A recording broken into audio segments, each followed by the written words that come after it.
Let's get the vibe right. Welcome to the show. Bison Spotlight.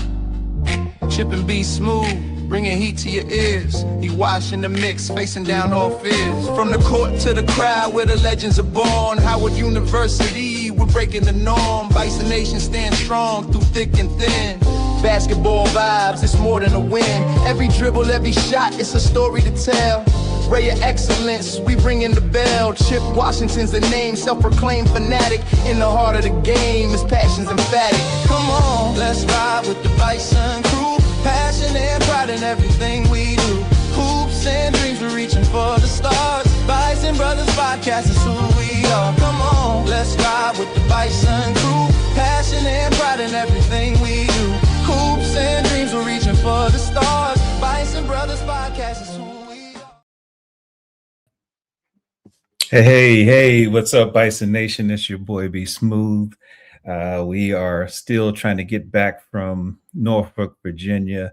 I'm going to pop in. I'll show him he's on the plane right now. He's not supposed to be on the plane. Chip Washington is on the plane.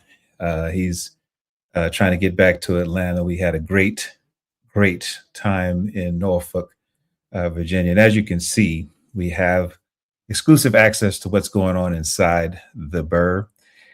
Tonight, we're going to have this running. So just imagine this. This is the setup. In a few minutes, they're going to start the selection show.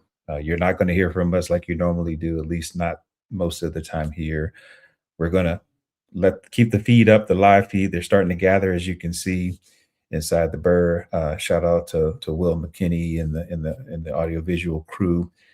They have us set up here. And so what's going to happen is we're going to bring this up live, kind of run it through, and then as we get to the points where we hear about where we're going, we'll pop in. Hopefully we'll be able to kind of see some reactions on what's going on. But as you can see, we wanted to make sure you could see what was happening in the Burr. The sound will come up in a little bit. They're still getting everything set up. The band will be there. I think they have a DJ set up right now. But the big thing is that, as you know, we've been trying to bring you something special.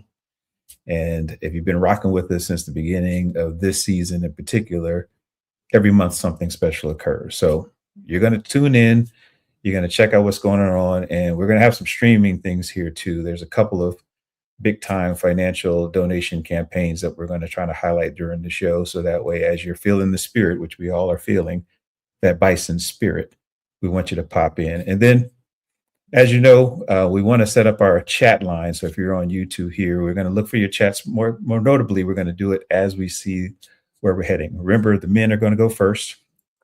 Between 6 and 7, we'll hear what's going on with us. And the ladies don't find out where they're heading until the 8 o'clock hour. So we're up. We're going to be up as long as we're at the Burr. So sit back, relax, and we're going to pop up this live feed inside the Burr. Enjoy it with some popcorn, and hopefully we'll all be enjoying where we're heading. I'm still trying to get my travel plans together. So my fingers over my little travel button to see where do I need to be in the next couple of days. Okay. So stay tuned. You're with the Bison Brothers Basketball Podcast, officially the Bison Brothers Network, the Bison Brothers Network. Chip, be safe, man. I wanted to make sure we saw you, but make sure we'll see you in a little bit. Get to Atlanta, man. Hopefully we'll catch you before we end the show tonight. All right. Thanks, ladies and gentlemen.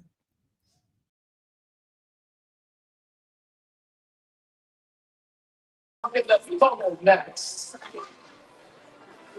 And thanks for joining for this Big Six for 1999. Is this a podcast? Absolutely it is. Now let's get vulnerable. I don't know if my parents will.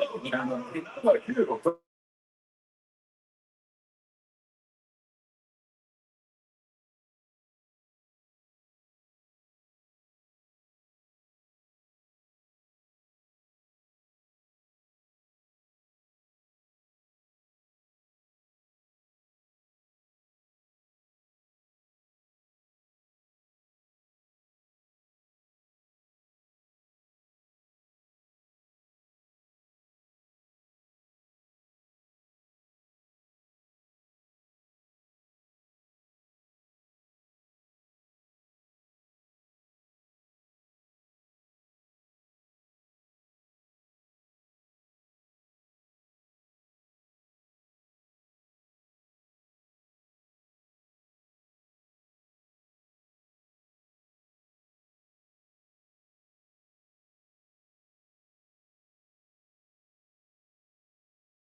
Welcome, welcome, HU family. Welcome, HU family.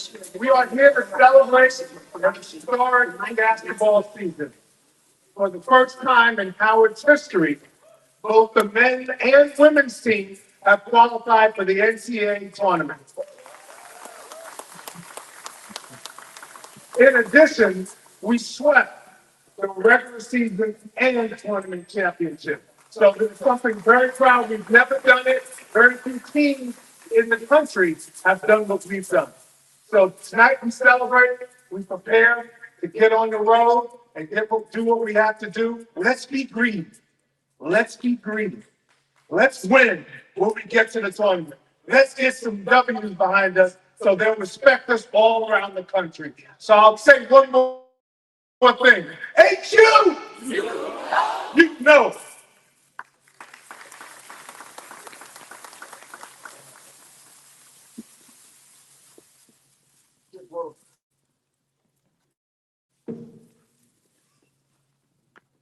HU is live. Just want to welcome everybody to the House of Champions.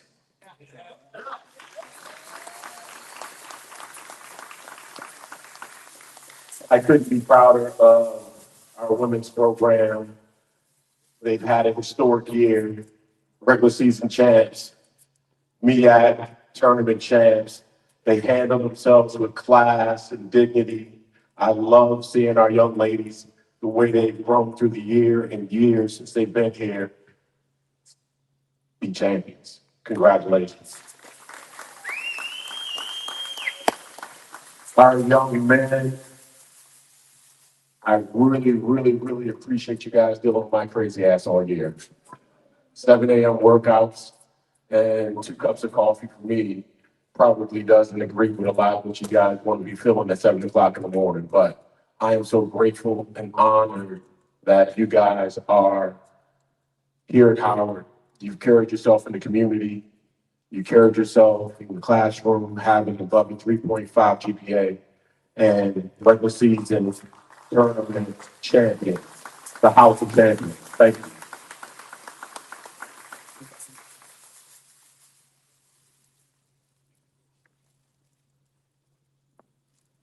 Everyone, let's enjoy the show. Music, please.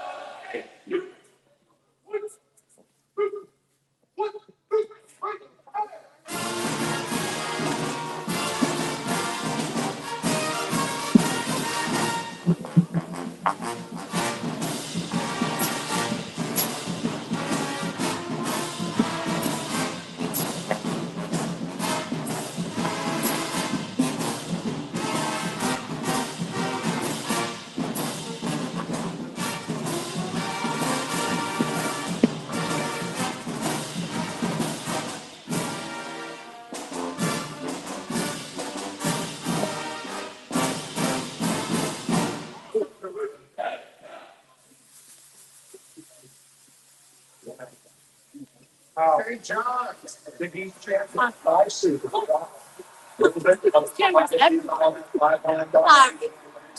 remember, the St. John's team that they beat yesterday, they lost to by 32 points. Both games count the same, not just because one was in the tournament, but that is a surprise. And Northern Iowa is in the tournament for the first time in a decade after winning the Missouri Valley as a 6 seed. Way to go, Panthers! Here it comes. Here it comes. That's all right. Come on, guys. Give me the news. We'll move on. Send the attacks back to the 4 seed in San Diego Friday. Kansas extending its record. 36 consecutive appearances, 3 wins over top 5 teams this year. And welcome to the tournament, Cal Baptist. The Lancers make their first appearance in the final year of the Western Athletic Conference. We now go to the bottom of the East region. Games in Buffalo featuring Louisville. Kelsey will go for his first tournament win as a coach against the 11th seed, South Florida. 12 wins better than a year ago, back in the dance for the first time since 2012. The 3 seed going to Buffalo, Michigan State. Tom Izzo extends his record to 28 straight NCAA tournaments. Spartans seem to be on the 2 line for a long time. Going out early in the Big Ten tournament didn't help. Thought maybe they could get to the 2. The 14 seed, the North Dakota State Bison, who beat North Dakota to win the Summit League Championship. They're ready to go. There's the reaction we're looking for. Congratulations to the Bison. A school record 27 wins this year. Our next stop, Philadelphia, the 7th seed, UCLA. Hoping to get Donovan Dent and Tyler Bilodeau back from injury suffered in the Big Ten tournament. Mick Cronin will face the UCF Knights as the 10th seed. Johnny Dawkins has them back for the first time since 2019 after being hit to finish 14th in the Big 12. They're up and ready to go. And the final matchup from the East region, Friday in Philly, is UConn, the 2 seed, the national champions from 2 and 3 years ago, winning 18 straight at 1 point this season. 5 players averaging double figures. So UConn had a chance to be a 1 seed if they had won a Big East tournament, not only falling to the 2, but being able to stay in the East with Duke, which means they were not the overall number 5, because 5 cannot play 1. And the 15 seed, they will face the Furman Paladins, who are the 6th seed in the Southern Conference and won it. Boy, this is a really outstanding offensive team. Tough matchup with UConn, but I like the way this Furman team plays. They're actually one of the tallest teams in the country. Have a couple of 6'10" guys that are productive, and they also have an outstanding first-year guard in Alex Wilkins. And now we will transition back to the top of this bracket. Look at the whole thing one more time, Seth. What stands out? Well, a potential matchup with St. John's and Kansas in that second round. I like St. John's in that one. It's a couple of Hall of Fame coaches, but I mentioned a bit of a surprise with St. John's as a 5, but pretty much a loaded region there, I think, for Duke. Yeah, I agree with you. Ohio State, TCU, obviously, my eye goes right to that 8-9 matchup with the Buckeyes being in the tournament for the first time in 4 years. And as we move down towards the bottom of this bracket, take a look at Michigan State against the Bison. And then potentially, we've got a UCLA-UConn matchup if, in fact, it plays according to seed. And down the road, perhaps you can look at maybe a Michigan State-UCLA matchup. South Florida. 12 wins in a row, just won the conference championship in the AAC. That is a dynamic, explosive team. Isaiah Nelson, a player to keep an eye on. For me, I look at health at the bottom of the bracket. UCLA, Donovan Day, is he going to be okay to play at the top of the bracket? Markel Brown, what is his health status? And of course, the 6'11", that's always a very interesting matchup to pick the underdog. I like the South Florida, but UCF at the 10. Yes, we have numbers to go with those seed matchups that you're talking about a little bit later in the show. All right, we will reveal the West region when the men's basketball championship selection show continues. A quarter of the field already set. Dozens of teams around the country, including Idaho, Queens, Hofstra, Nebraska, and Utah State await their tournament fate.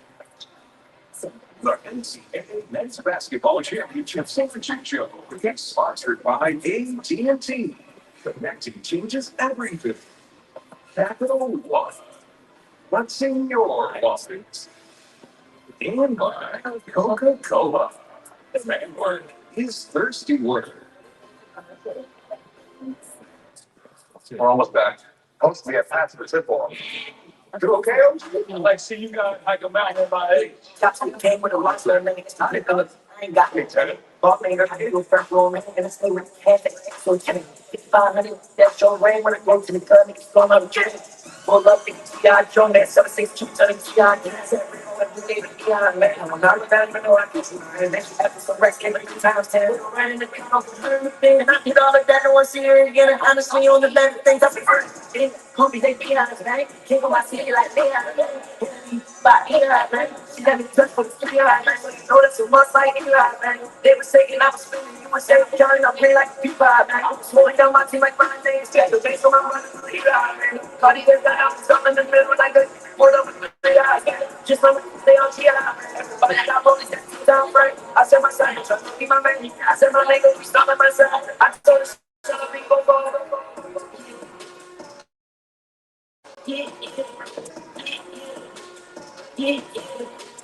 I'm in the bed, I'm in the gym, I'm like the head, I'm in the bed, I'm in the street, I'm in the west, I'm in the bed, I'm over the check, you know, I'm going on this, can you not done on the bed, right in the front like my whole street, yeah, I'm trying to hide it, I'm gonna side it, I'm really bad, I'm gonna be on the side, I'm gonna be rap, I'm gonna be from when I said, and I'm wearing the hype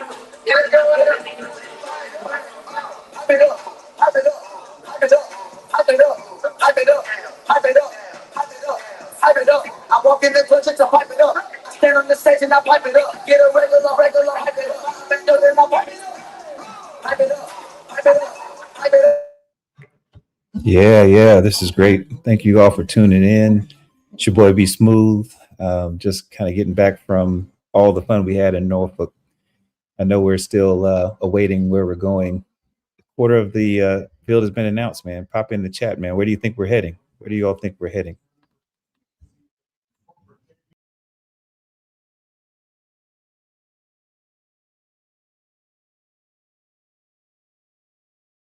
Pop it, I'm just popping, bang, bang, bang, bang, bang, bang, and they bang, bang, bang, bang, bang. Oh, pop it, I'm just popping, bang, bang, bang, bang, bang, bang, bang.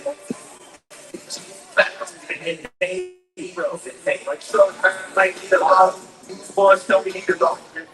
That's all along. We are going to be upper right quadrant now, where Arizona is the one seed here. Starting 23-0. Billy is number one for the first time ever this year. And it's three outstanding freshmen do the Wildcats. I saw them in late January. I thought it was the most physical team in the country at that point. I've got some other teams in there now, but they really play a smash mouth style of basketball. And we're jealous they get to do this outside today.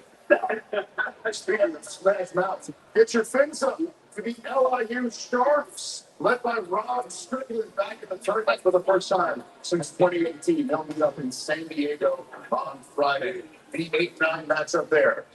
Villanova, the 8 seed, like Kevin Willard winning more games than any first-year Villanova coach. The 9 seed is Utah State. The Aggies sweeping the Mountain West and are in the tournament for the 4th straight season, a program record. Yeah, and they are a high-chain bunch.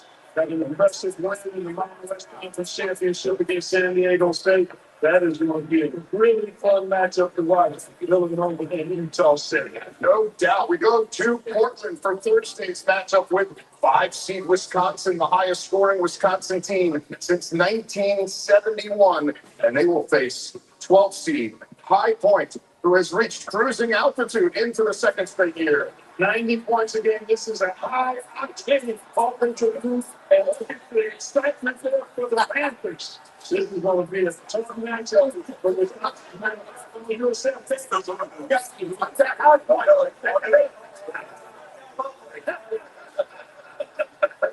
The Panthers taking all the batters and prevailing. That looks like a high-scoring game. Meantime, the 4 seed going to Portland.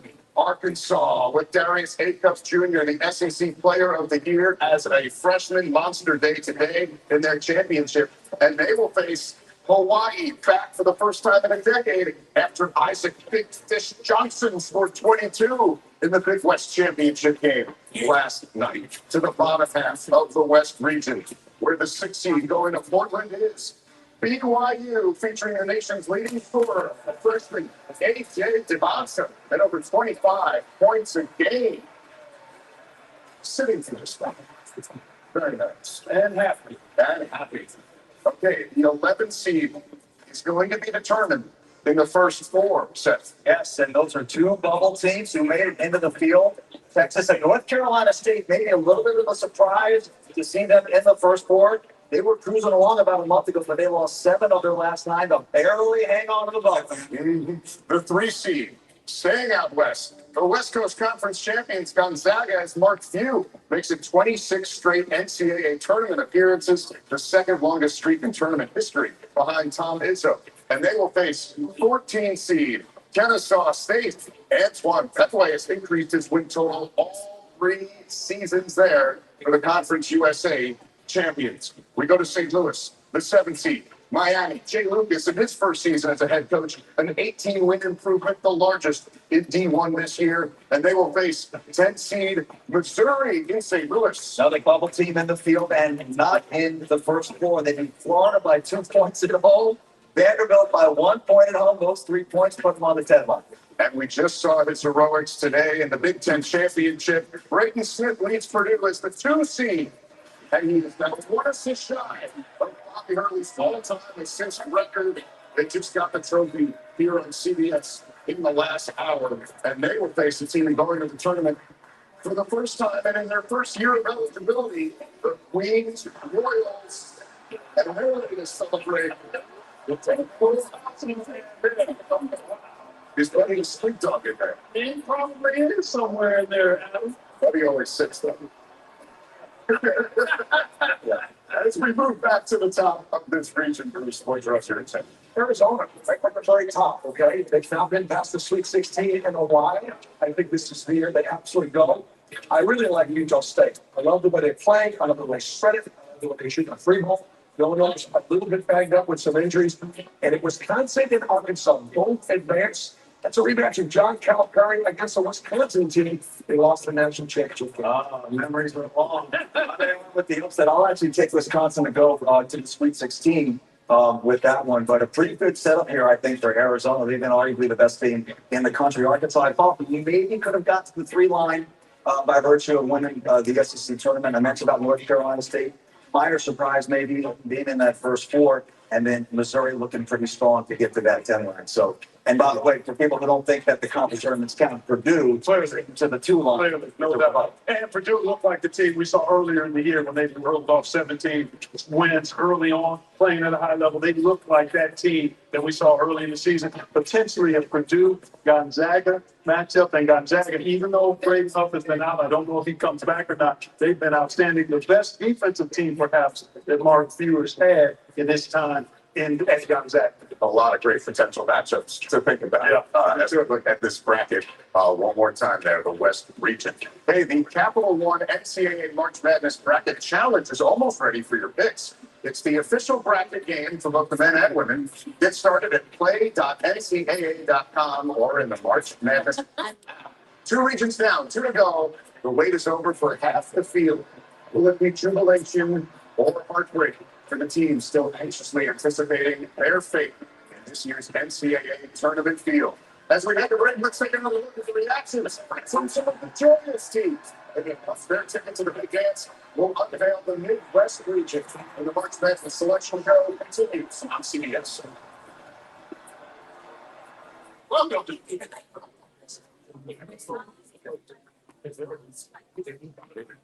Anxiety. Okay.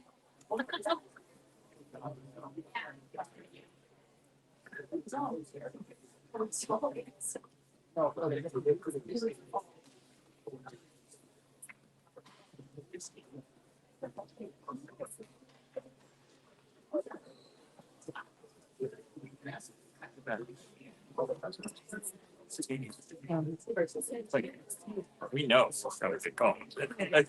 We're excited, but like,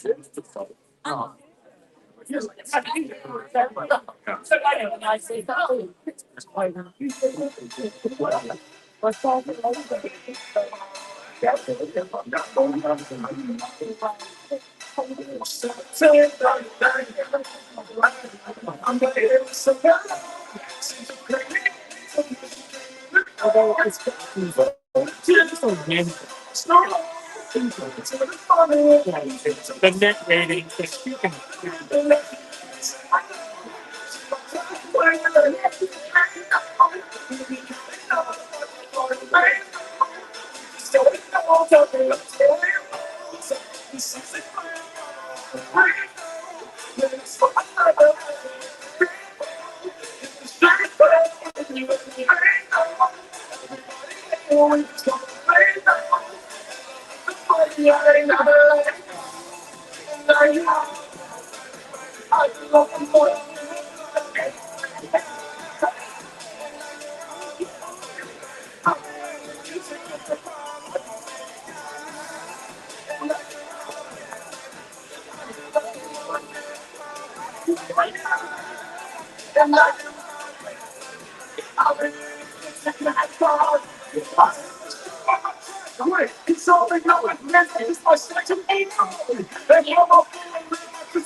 In fact, a top seed was knocked off in 17 of the first one conference tournaments this year. And even now, halfway through the bracket reveal, many conference champions are still waiting to learn where they land and who they'll face.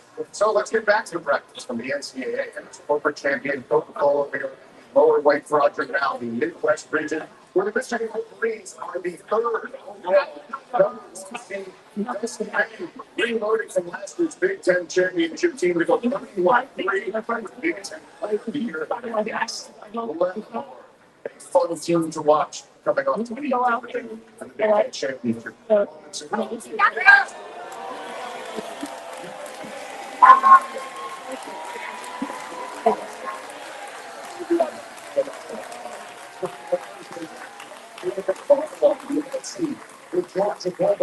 Their most regular season wins, minus 418 in school history.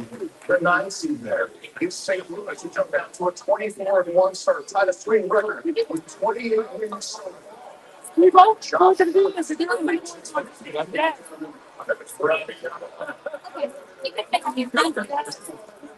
The first time in school history,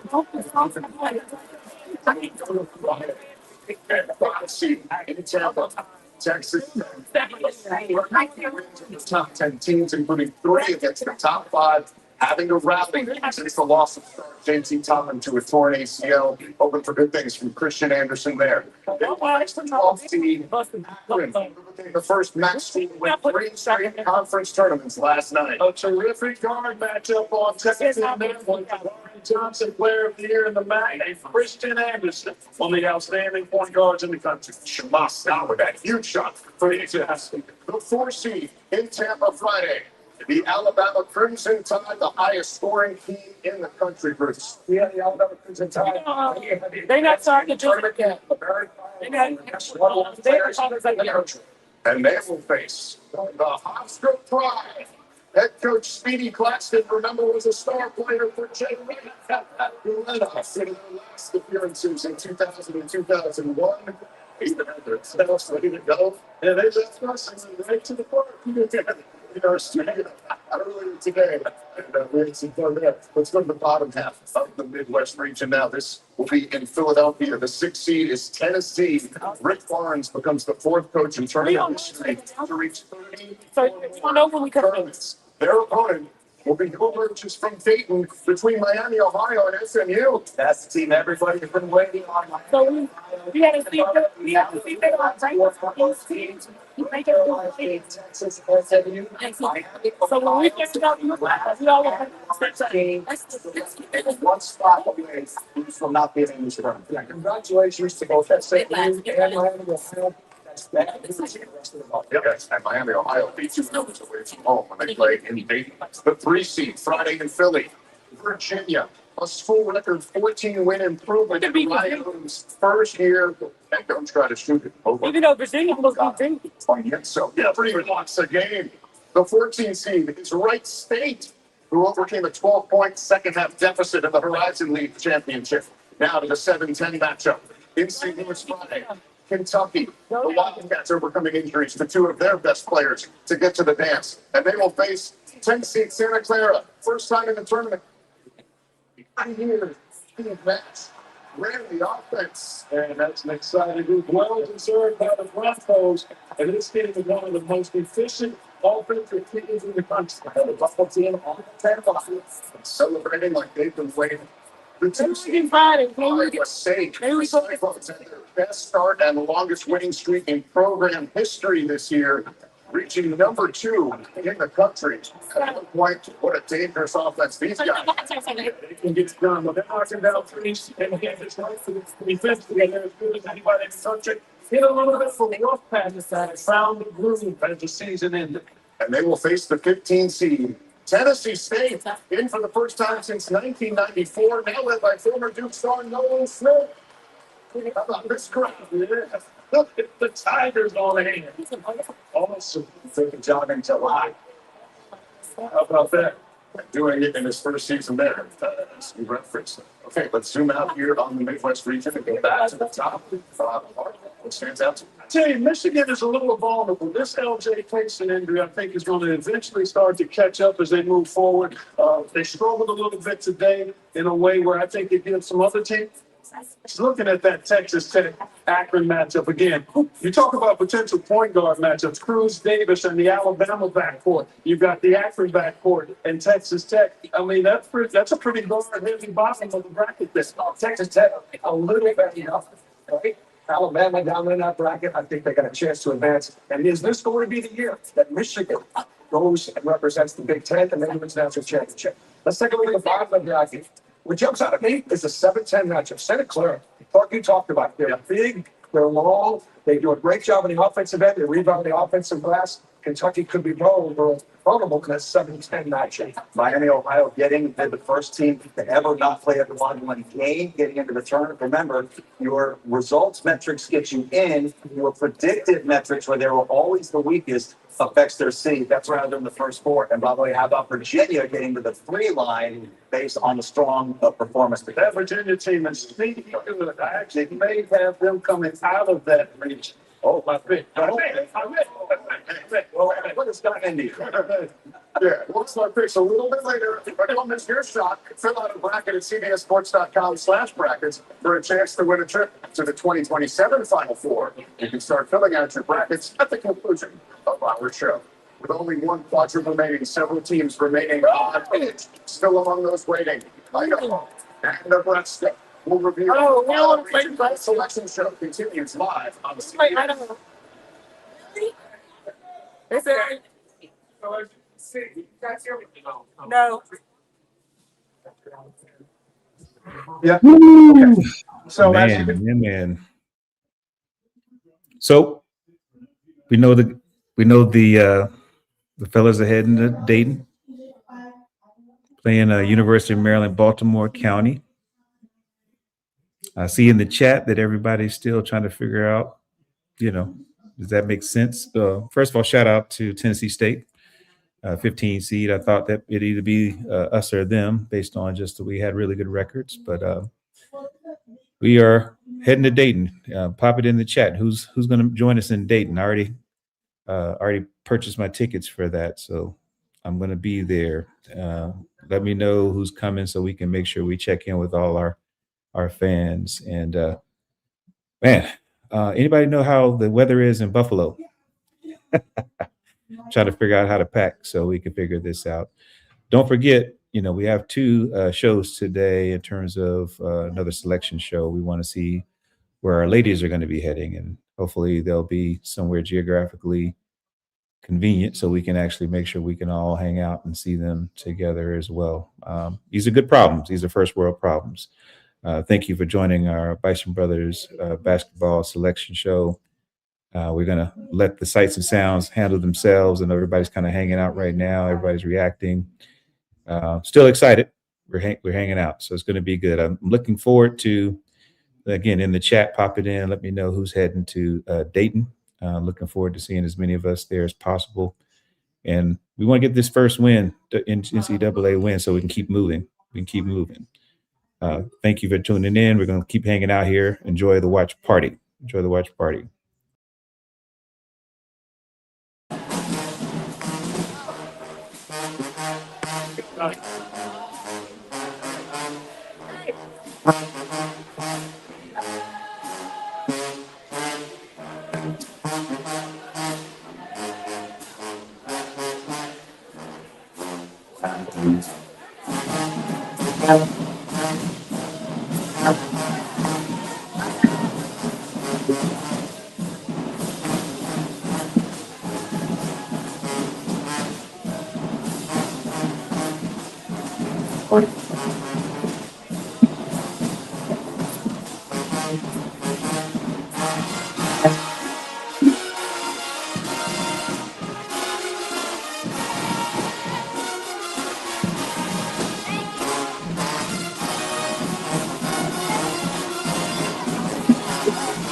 Let's see. The Gators ran into a crossing and the Commodores yesterday, but this team has been on the roll, and I think they'll continue to roll. But I know front court is dominant, and the back court is great. This level. All right, and they will be ready.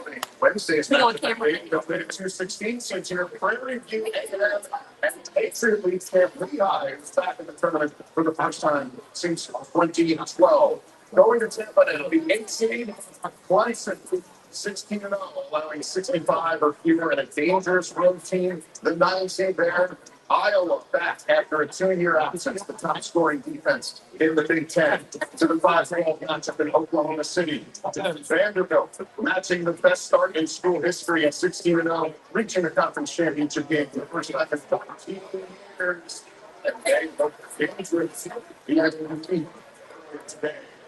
The SEC championship game. Peace.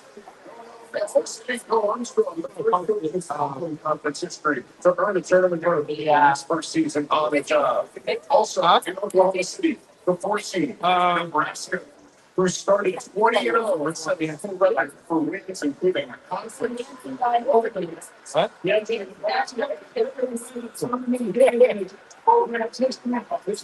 like we're going dancing by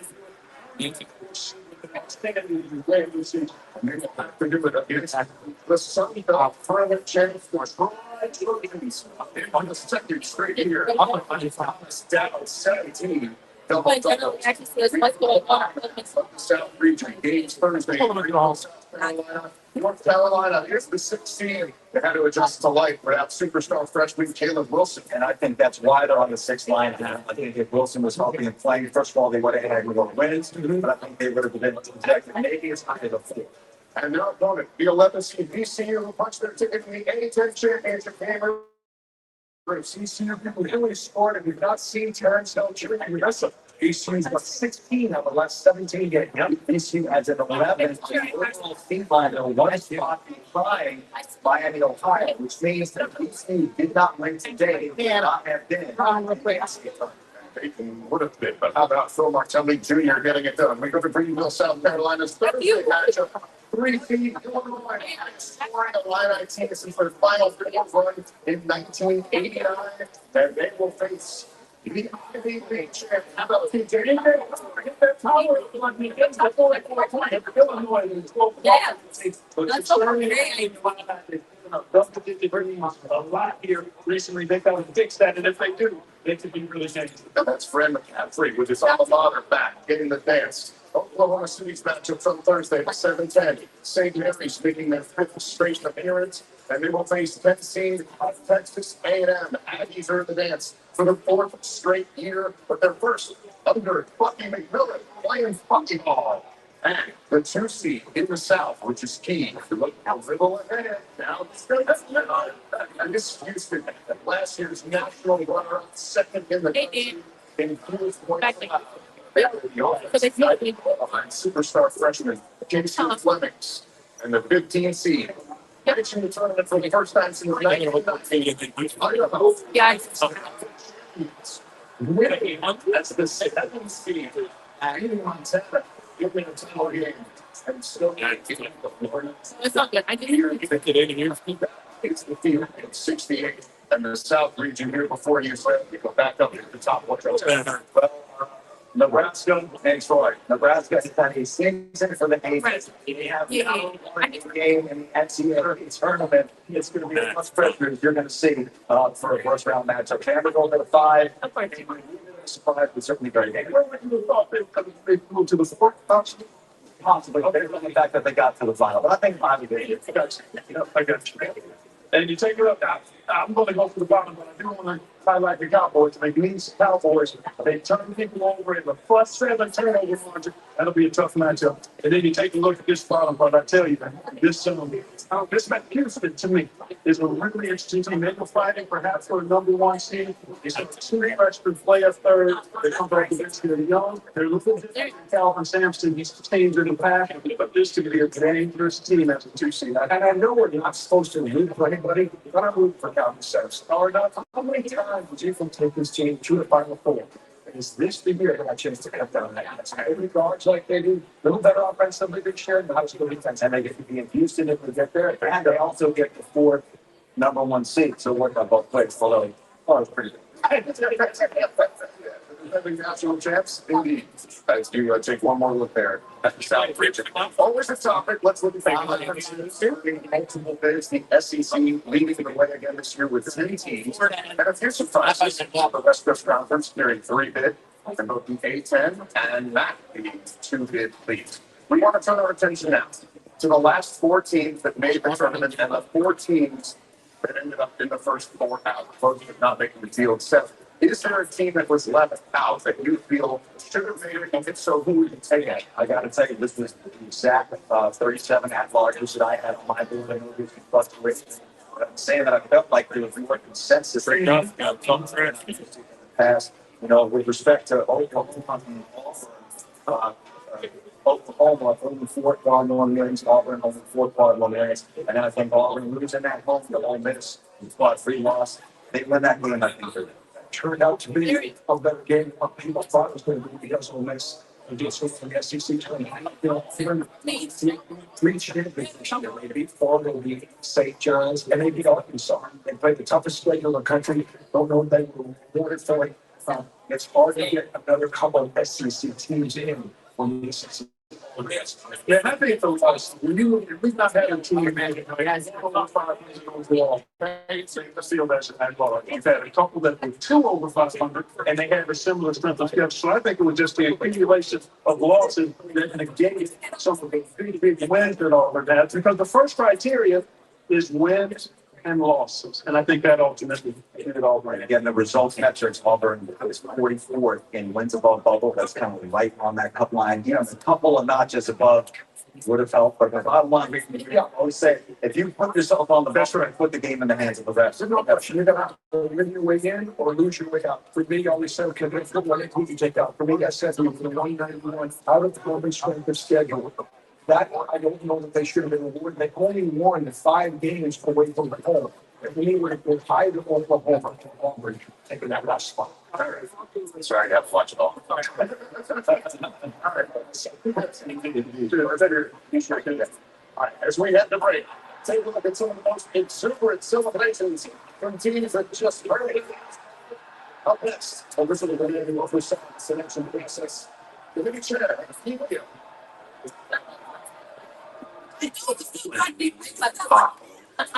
I was sure you could be straight there for hours. Our lives will revolve around the ball. It's my great encouragement to philosophy books. We're going to do funky. Yeah. Funky. Everybody clap your hands. Clap. Clap your hands. Clap your hands. All right, now, we're about to do the basic step. To the back. Take it back now, y'all. One hop this time. Right foot, left step. Left foot, left step. Cha-cha, real smooth. Turn it up. To the left. Take it back now, y'all. One hop this time. Right foot, left step. Left foot, left step. Cha-cha now, y'all. Last time to get it forward. To the right now. To the left. Take it back now, y'all. One hop this time. One hop this time. Right foot, 2 steps. Left foot, 2 steps. Slide to the left. Slide to the right. Crisscross. Crisscross. Cha-cha, real smooth. Let's go to work. To the left. Take it back, y'all. 2 hops this time. 2 hops this time. Right foot, 2 steps. Left foot, 2 steps.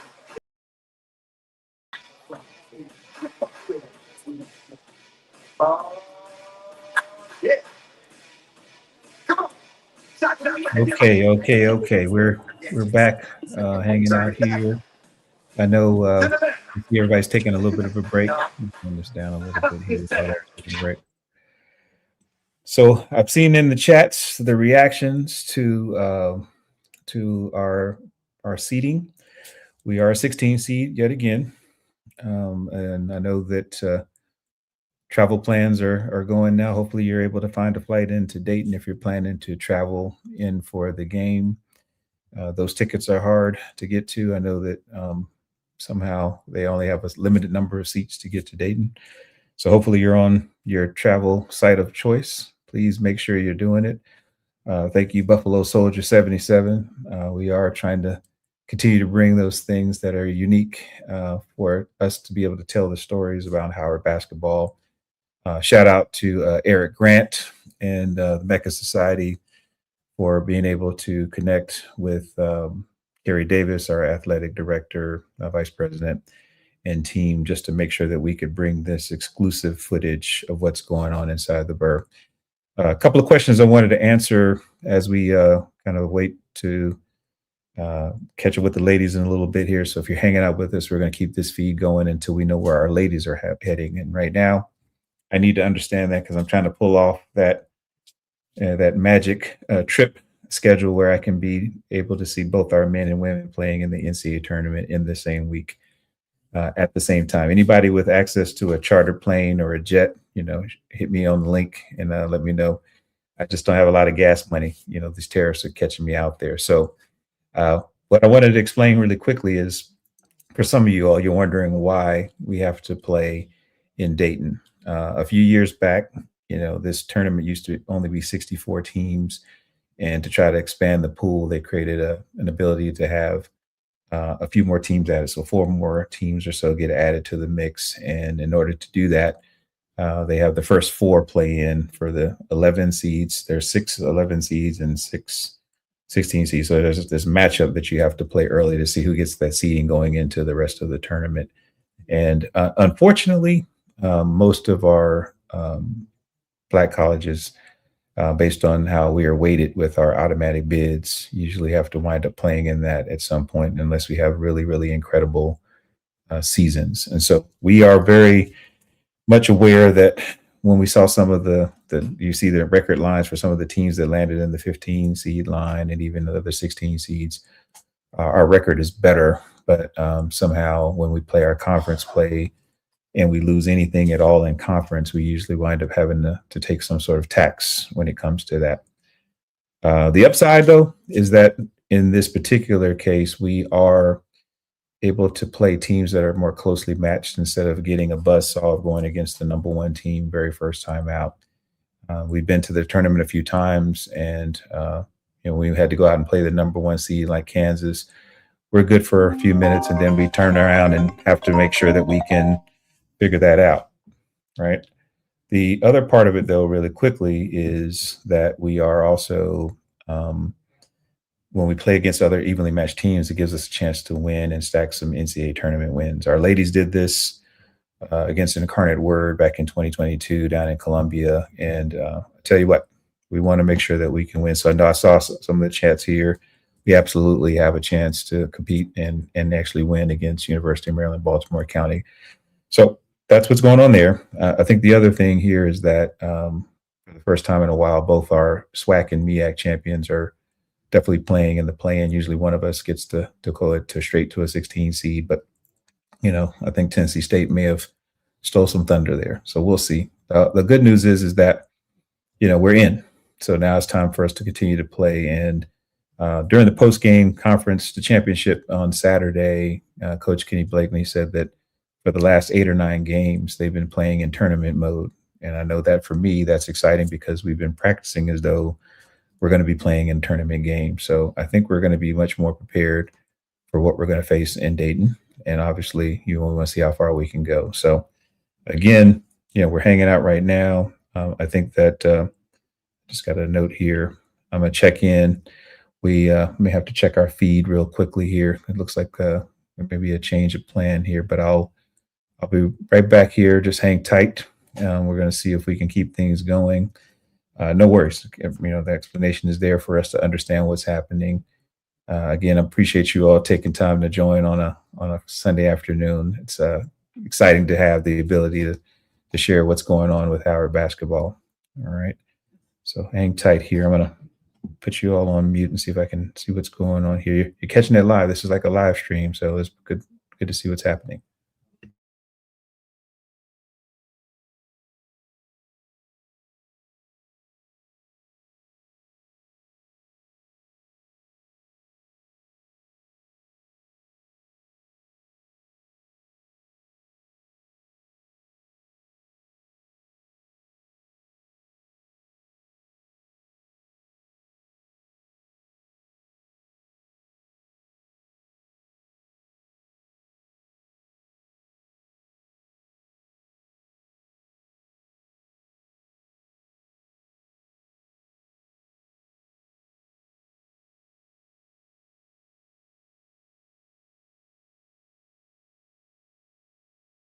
Yeah, see, that's real time right there. So first of all, HBCU pass, Ray.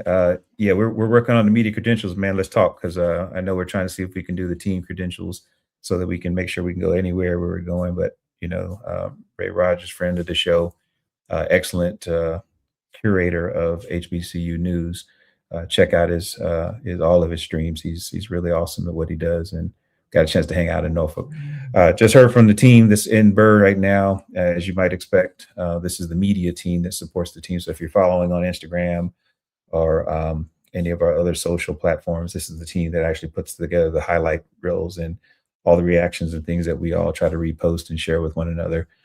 Because they're getting some new content based on this feed, they're going to take a moment to kind of make sure they can pull some clips from the feed right now. They're downloading that as we speak. The feed will be back up in a little bit, but we'll hang out for a little bit. So I'm checking in the content, the comments here. I want to check in here. I know that I wanted to make sure I got back to one of these. Yeah, Buffalo Soldier, you did mention that it'd be nice if if ESPN Plus could offer a chat function for games like this next year. I can tell you that I'm not sure if ESPN is looking forward to expanding their offering just yet, but based on some of the conversations we're having with the athletic department, as well as some potential sponsors for different content pieces, this could be a possibility where we can do something like this, where we have some watch party activity that allows us to have our conversation while we're all consuming the games. Many of us watch every single game, and I know that it's nice to have a chat. I see Eric Peoples is on right here. Shout out to Eric Peoples. He has the coolest chatting watch party going. He has the ability for us to all be out there in our thumbs trying to figure out what's going to happen next for in every play. And so, yes, you're right. If we could watch it and react to it at the same time, that'd be something cool. And that's what we're working on to see how we can continue to make this kind of thing happen. But I appreciate you tuning in. Looking here. Yeah, I'm looking here too. I'm not trying to get ahead of myself because I'm still trying to get travel plans together. But, when we were finishing up in Norfolk, we actually had a really interesting time trying to say where would we both wind up, the men and women. And, similar to tonight, we're probably going to see the women have to play a play-in game potentially. That's kind of how it works. But instead of it being in a central location like Dayton, it'll be where one of the number one seeds is already sitting. They tend to host their first couple of rounds where the number one seed is, so they don't have to travel as much, and they have a pretty good crowd. And so if you remember, I mentioned before in 2022, when South Carolina State hosted, we absolutely had a chance to get our first win. And then the very next couple of days, wound up playing against Dawn Staley in one of our undefeated seasons on the way to a championship. So looks like, stores could be there. I'm looking at maybe Austin as well.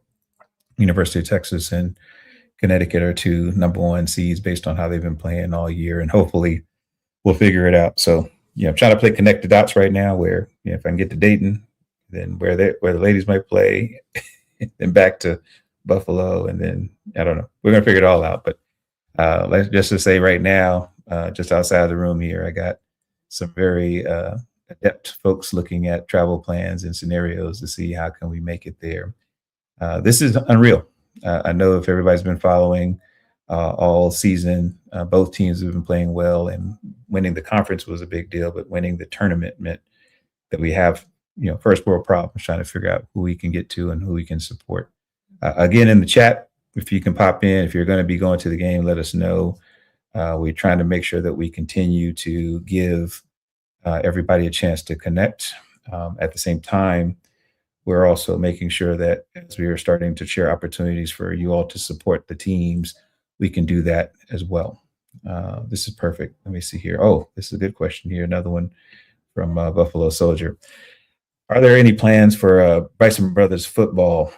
We're in talks. Coach Ted White, a friend of the program, actually called about 2 days after he took the job and said, how can we get a podcast like the one you're doing for basketball? And so Eric Grant and a few other of us are trying to get together with some folks who are like, Be Smooth, myself, Chip and Ewash.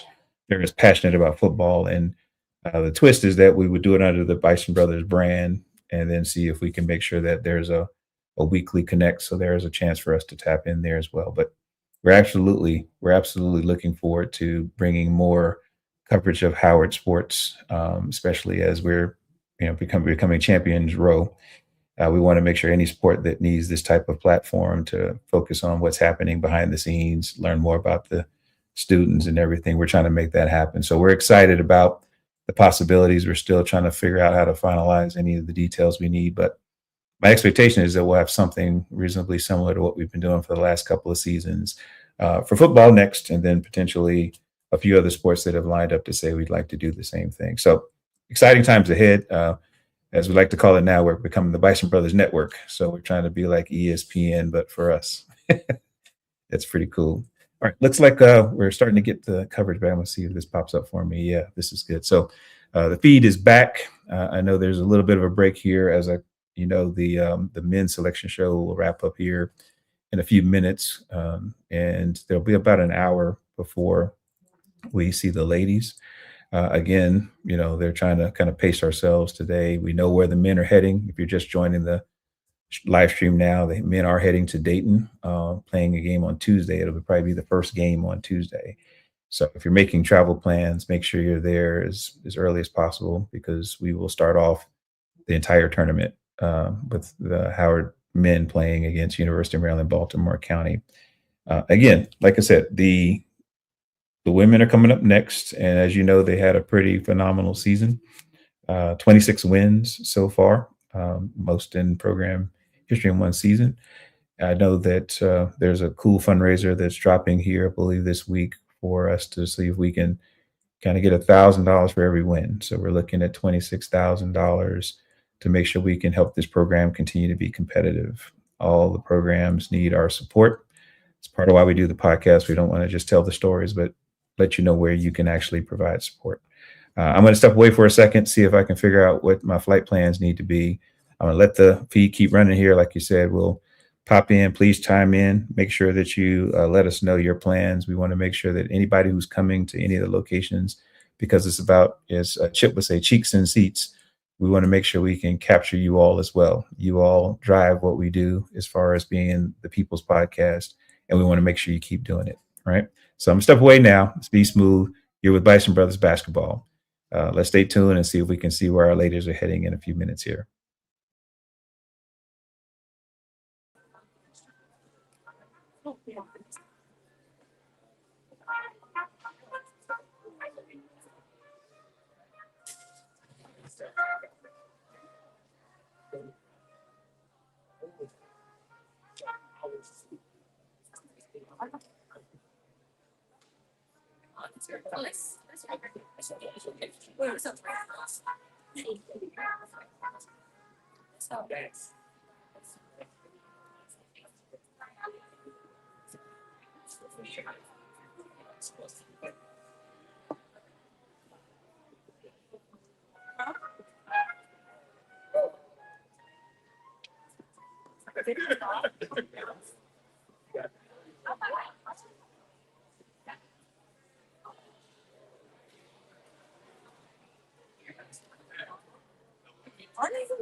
Oh, wait.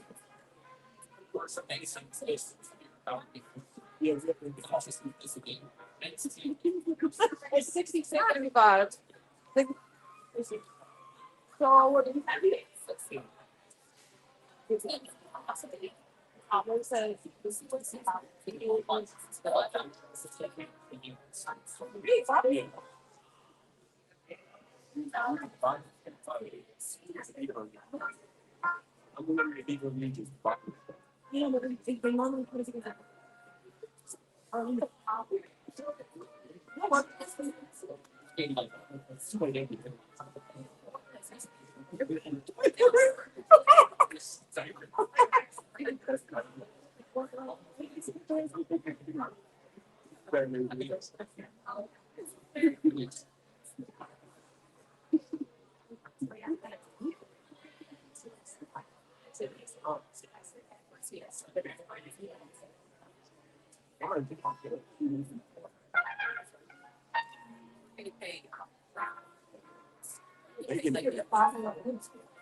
have?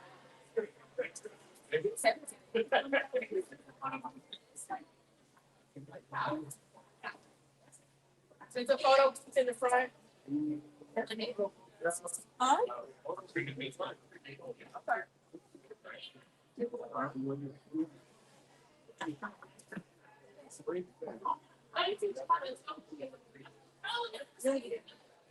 Oh, I see it.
Guys, line up in front of the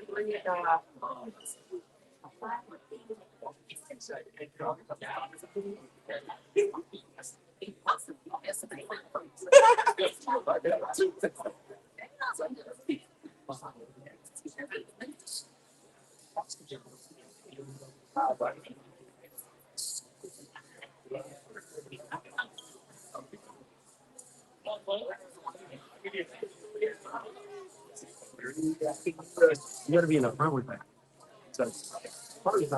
No, you always have to.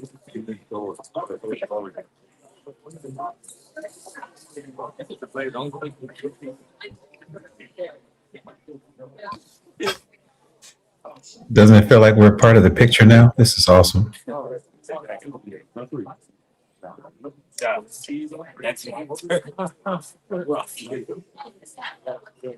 I know, Chip, you're probably watching this online, man. This is probably, we say we have inside access. This is really inside access here. It feels like we're in the huddle right now. This is awesome. Yeah. And again, just checking the time here for those who are hanging out with us today with Bison Brothers. We are definitely not going to see any more activity on TV until about 8 o'clock. ESPN covers the selection show for our ladies. And so everybody's kind of hanging out until then. As you can see, the men are now back in the gym, taking pictures with the trophy. This is a fun time. So we'll see those posts on social. If you're following the team, you should see those coming up pretty soon here. Again, shout out to Will McKinney and the team for putting this special camera in place. I don't think anybody knows it's right behind them. So this is actually the most inside access we could expect. I'm your boy B Smooth with Bison Brothers. Looking forward to hanging out with any of us this week as we go for Dayton and wherever else we might go to celebrate our Bison, our champions, our MEAC champions for 2022. Awesome.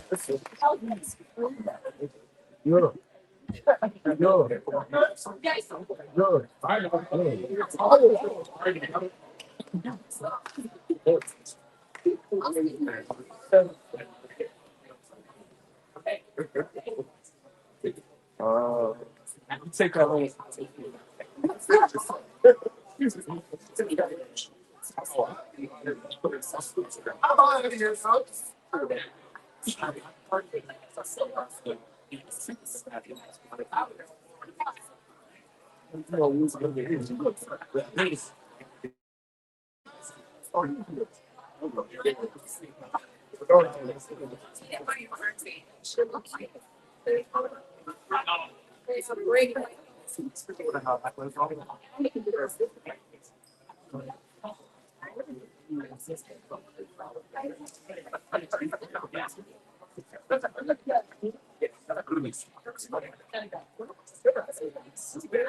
Yes, I got it. Yes, I gotta go to the meeting. I'll let you know if he calls. Yeah, yeah.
Know how to dance with the lean. I make the ghetto woman put the hands on the knees. I make the ghetto woman put the hands on the knees. I make the ghetto woman put the hands on the knees.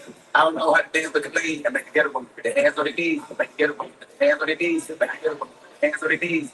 Yeah. I make she a hot girl. Ooh, I just broke sweating in her. It's time for nothing to happen. It's a trap. I said, don't put her. Time out you with bad. Sit there, spot for that. Get up, drop me, get up, my feet. Get up, kiss me like you took me about 4 hours, 1 hour cat. No matter how much you say it, still ain't the way she can make me a daddy. I don't know how to dance with the lean. Make the ghetto woman with the hands on the knees. Make the ghetto woman with the hands on the knees. Make the ghetto woman with the hands on the knees. I don't know how to dance with the lean. Make the ghetto woman with the hands on the knees. Make the ghetto woman with the hands on the knees. Make the ghetto woman with the hands on the knees. Hands on the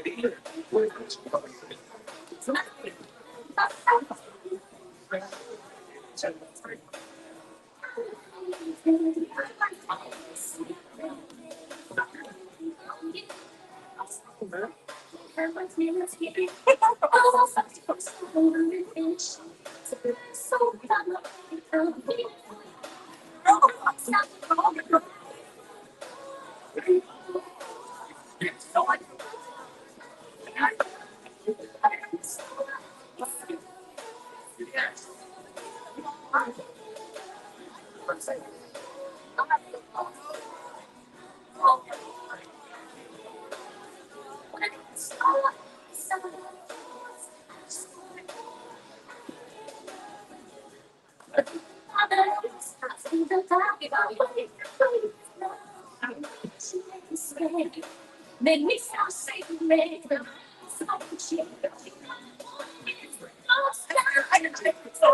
This is the game.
Yeah, that's high school. Feel good. Shape like another day. Eat up. And good comedy. Six shots. Just can't wait. Yeah, shout out to the Howard cheerleaders.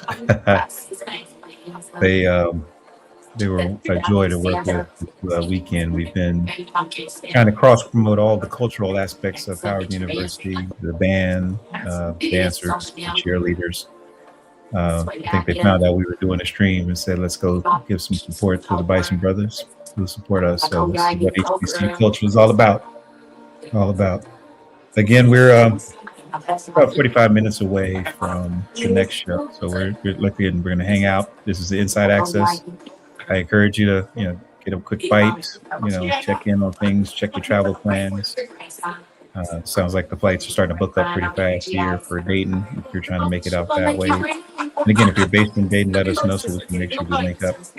We're hoping to be there for one night only so we can make sure we know we're heading to Buffalo after that. So anybody who can help us understand that'd be great.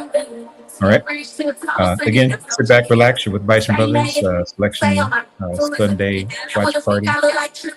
We got one trip. We need to know what the next trip is for our ladies.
All right, I'm in your.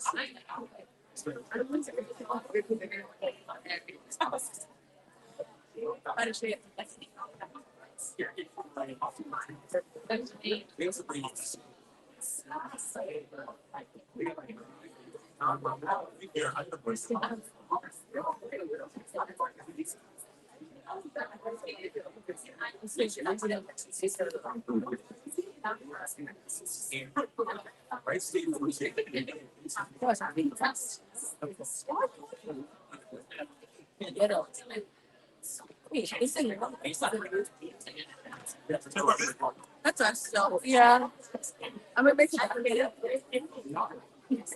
So well, great. My head hurts.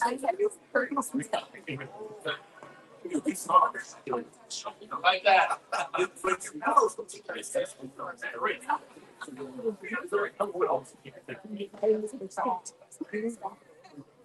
No, I haven't felt really.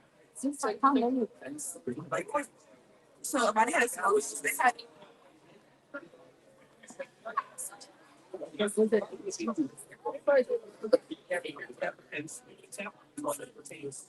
That was just my class. Then she goes to that's certainly not any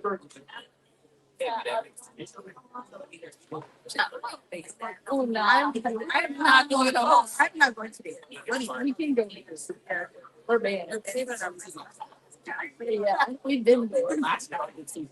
It's so fun. Yeah. They like have yeah. These preconceived notions that are not incorrect. It's not true.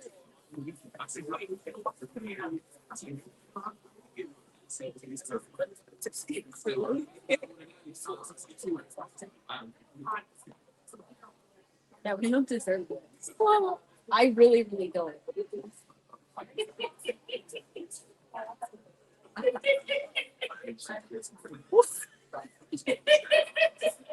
We're laughing. Yo, I'm getting delirious. Okay, and it's bedtime. It's not even 8 o'clock yet. I'm tired. Seriously? Yeah, it's too. I'll say anything dancing there.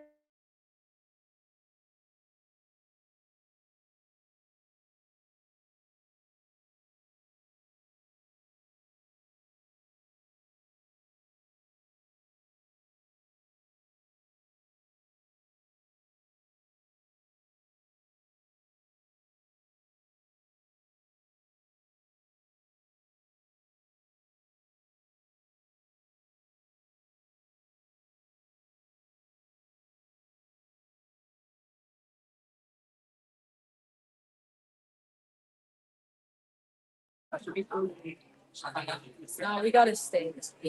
Everyone has to stay. No, I'm cool. Have a song. Have a song. I'm cool. I wouldn't even know what to do.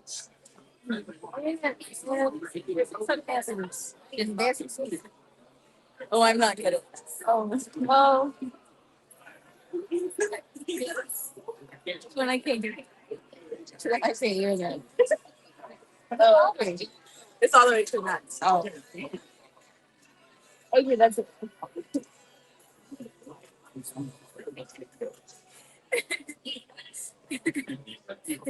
I don't think it's unfair, but it's not now. Oh, okay. You are? Yeah. Great. Oh, what? Exactly what I was thinking.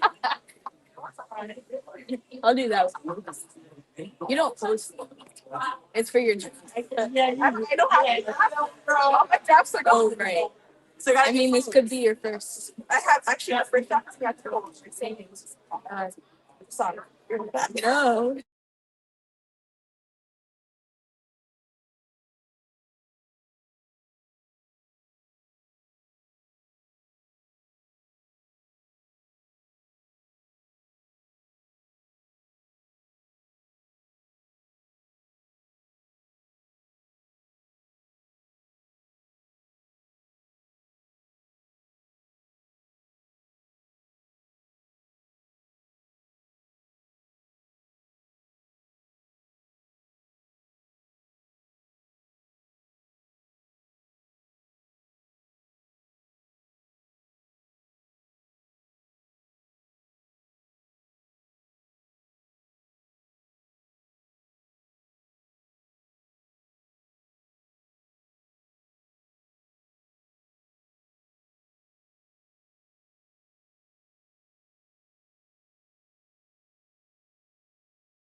Yo,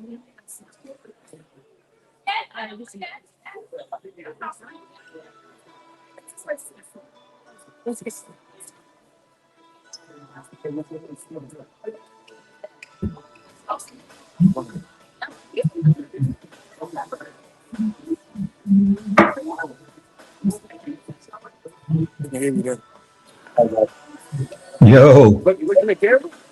yeah, look in the camera. Hey, how you doing, Calvin?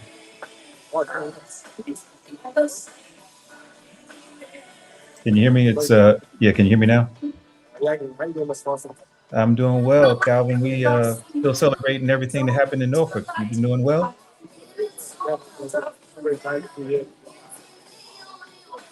Yeah, well, we're actually we try to make sure that all of us who couldn't be in DC with you, we did a little live watch party. So we have a few.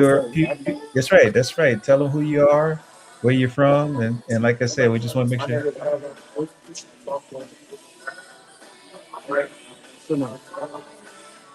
That's awesome, man.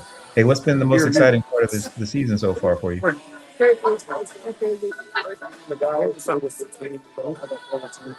Yeah,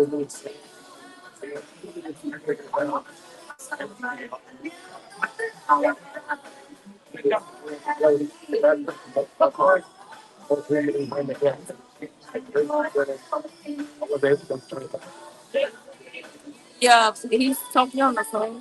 That's right. That's right. Well, hey, I know that you guys found out you're heading to Dayton. So, how do you feel about being the first game up on cap today?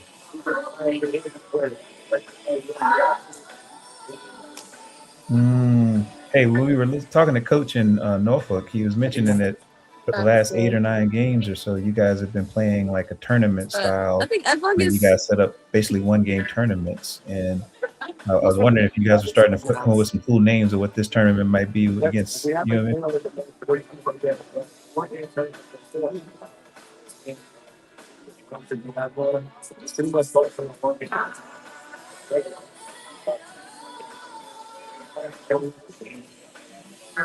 I love it. I love it. Hey, man, I appreciate you stopping by. I know I'm asking Eric to see if a few more guys will stop by. We're just trying to make sure people meet you all as we're all booking flights right now. We're all booking flights right now so we can be out there.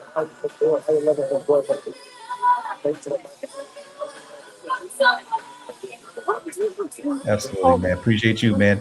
I'm Safe travels, sorry. okay? All right, be well.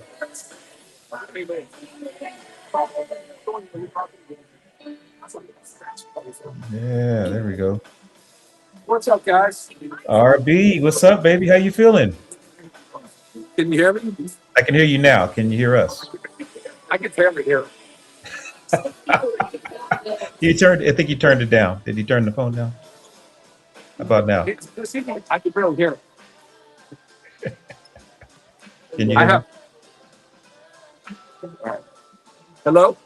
Hey, RB, Yeah, how that's you better doing? now. That's better now. What's up, guys? Hey, man, we just, I'm up here booking flights to Dayton so we can make sure we keep cheering you guys on. How you feeling Yeah, I about? appreciate that. How you feeling about the selection? How you feeling about the selection? Yeah, I'm excited about it. It's funny. We're familiar with these guys. We played them last year, right? And we played up in their MTV, and it was a really good game, and we lost at the end.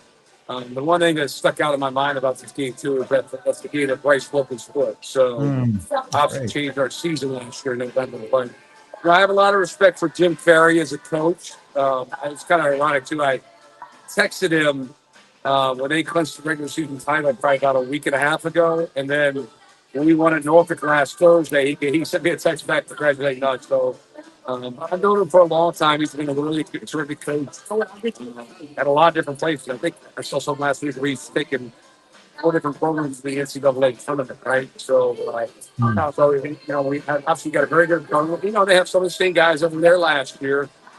Very familiar with Ace Valentine. He's a kid from Mount St. Joe's in Baltimore, and it's really developed into a really good guard for them. So, yeah, it should be a great matchup. I think it's an interesting twist that Bryce gets to play these guys again after it kind of hurt our season last year, losing our season. So we're looking forward to the matchup. Right. Well, hey, I just want you to know that Bison Nation's been tuning in. That you're good. You're right there. Stay where you are. You're pushing me back. That's why. I know they're trying to keep a nice distance, so we keep you right in the middle of the shot. You actually look great. You look great. Like I appreciate it. I try, fellas. I try hard, but you guys know. So. Well, here's the deal. I just want to make sure you can check in with everybody. Like, I know we talked for a few minutes in Norfolk, but how are you feeling after yet another championship, man? How does that feel? It feels awesome. Like I told some people today, after yesterday, I mean, it never gets old. I mean, I've been very fortunate as a player and to go to a lot of NCAA tournaments. It's kind of close to 20. And it never gets old, right? You never know, and I never take it for granted because it's hard to get here. It's hard to finish the job. I mean, even if 2 games and go down medical, but like we had game pressure on us the first game, and there are guys that want to try to get promotion this year. As you guys know, better than anybody, we didn't have a lot of close games that we had, going down the stretch. So the Norfolk game at the end, and then those 2 games yesterday. Sometimes it's interesting when you don't have the game pressure on you. But I think our guys responded. They made winning plays, and because you see a lot of us, I mean, I'm pretty close to the Navy staff. They dominated the Patriot League this year, and they didn't win in their tournament. Like it's hard to do both. So it's a credit to our guys to be focused all the way through, and I know they're excited to have a chance to win the first NCAA tournament game in the history of the Burr there. Oh, That'd be a man. great first start for getting in this tournament. That's right. No, Coach, I know we appreciate your support. And again, thank you for stopping by. I know this was an impromptu setup. We heard the watch party was going to be at the Burr, and we realized, wait a minute, some of us have to go home and figure out how to fly. Laundry and everything like that. That's right. Be in the upper Midwest all week, so I get it. I love it. Well, here's what the deal is, man. We're cheering you on. We want you guys to travel safe, rest up, because we know a lot of us are jumping on flights tomorrow night, so we can make sure we're there bright and early. First game of the matchup, man. We're looking forward to it, man. So safe travels, guys. Safe travels. I look forward to seeing you guys in Dayton.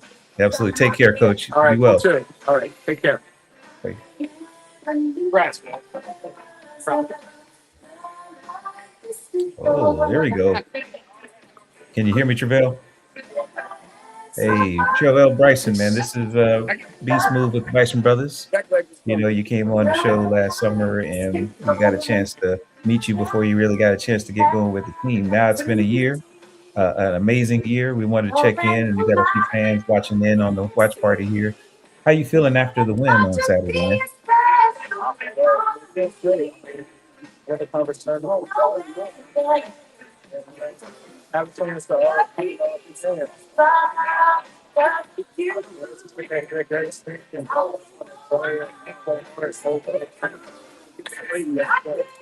I'll tell you what, I want to tell you, man, we've been watching you, and you said something to us when we first met you about how once you go into new moments, you kind of let everything slow down around you, then you pick back up.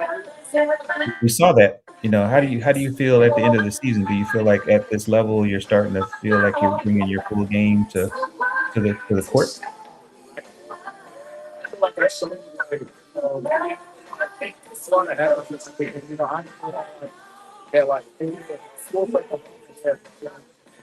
Right now I'm like my inside like that's bad. I think I love it. Hey, man, we appreciate you jumping on the show early and letting people know who you are. We've been following you all season. We've come up with a few nicknames that hopefully you've heard about. Air Bryson is coming with it. We've been trying to find some fun. When you go up, we don't know when you're coming back down. But we just want to say we're proud of you, bro, and we're looking forward to how you step in. You've been our X factor most of the season. We're looking forward to how you're going to really help us hopefully get our first win in program history for NCAA tournament, man. Appreciate you stopping by. All right, man. Be good. Oh, that's awesome. Travell Bryson jumped in. Look at that. Shout out to E. Grant just being the talent agent. Uh-oh. Who is this? Oh, my goodness. Is this who I think it is? Is this Terre Haute Finest? Who is this? Oh, no, this is New Jersey. Oh, DBJ. How you doing? Hey, we're excited. We're trying to figure out how to pack our bags, because if you all go south and we got to go north, we're trying to be at everybody's games right now. How you feeling? Now I'm great because I got a chance to see something I thought I'd never see in my entire life, which is seeing both our ladies and our men win on the same weekend at the same time. And now I have a first world problem on how to be at all the games I can make in one week. So it's pretty awesome. So I know when you said you were coming this way, was this what you dreamed about? Being part of a championship team? Tell me more about the year. Like how was the year for you?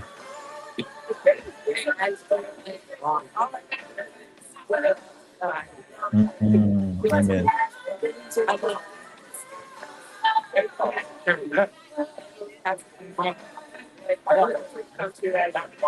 Mm.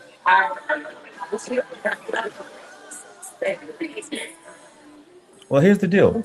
I want you to tell me, like, I was at sideline. I saw you all getting into it with the championship game, and Norfolk seemed like they really, really wanted to take you out of you all's kind of game. What did you all see? What did you all see when Norfolk hit the court that made you all have to play? Is probably one of the tougher games of the season.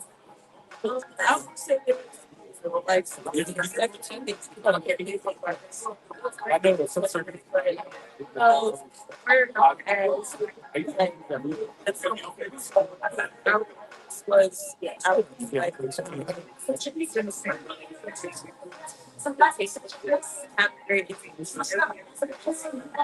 I love it.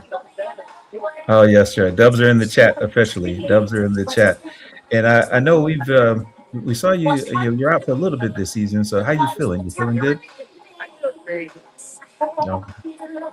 Okay, good. Well, I know whenever you're on the court, you're an X factor. So I kind of like the fact that when you pop in, we know that the game tends to be tight, and you get in the game, and then the lead gets bigger. So I don't know if it's you or just how you can have a common effect on the team, but we're excited that you're on the squad. We're excited that you're on the squad. Hey, we're looking forward to where you're going now. Remember, I got to figure out how to pack for warm weather and cold weather. So I hope it's somewhere that I've been.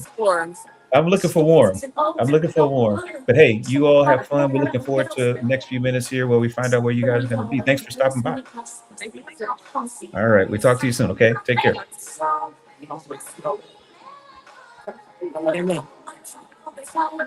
Thank you. Hey man, you're good? Yeah, we're good, man. This is E Grant. Hey, E Grant, man. We always talk about you, but since you're on the phone, man, why don't you tell everybody about Mecca Society, man? We're trying to do a few fundraisers right now. You can let them know right now. We're live. Yeah. So we got like 3 or 4 campaigns. Men's basketball. Winning 3 out of the last 2 years. Championships. Makes $34,000. We need that money. We do. We need that money. We do.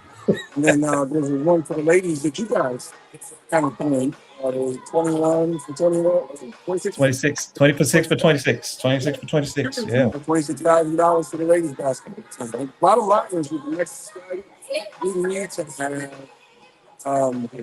everybody knows what internet is. We need to have some method of paying these kids. We're not looking to have quality members. They don't ask us for quality members. Nobody's making $1 million. Nothing like that. Right. But if you can reckon back to your time and say, we needed a couple $1,000 to get through the semester. Many of us need some for months on $100. We talk about putting that kind of money to start with. Then beyond that, we make some really big money.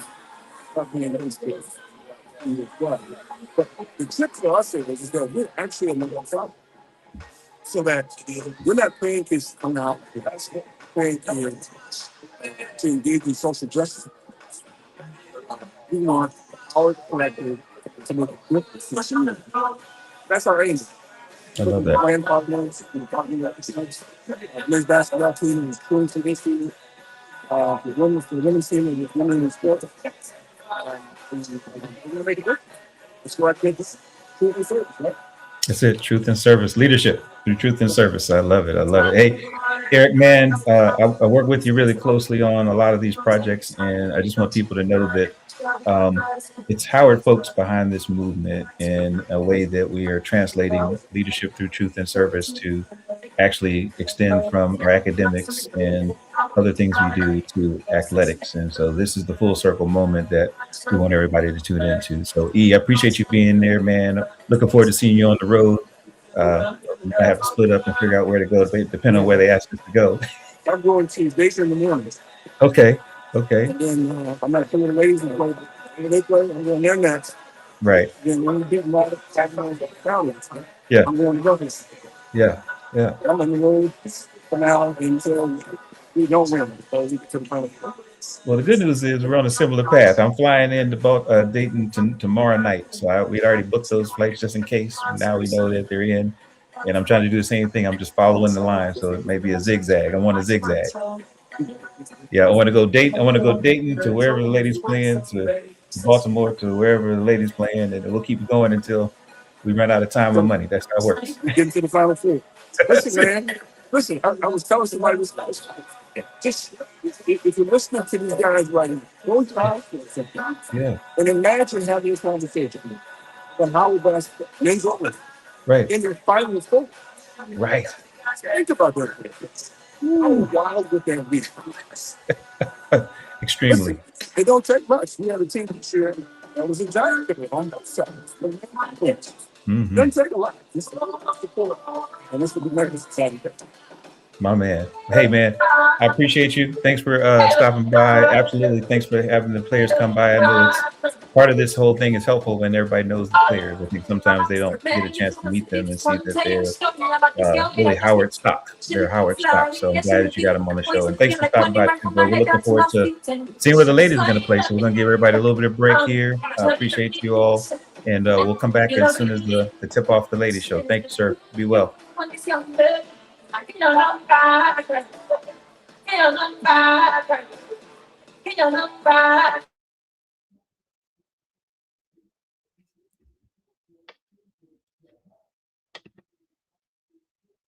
Yeah, that was awesome. So thank you all for tuning in. I think the idea is that for us, as you can tell, we were excited about being able to bring some insights of what's going on in the Burr.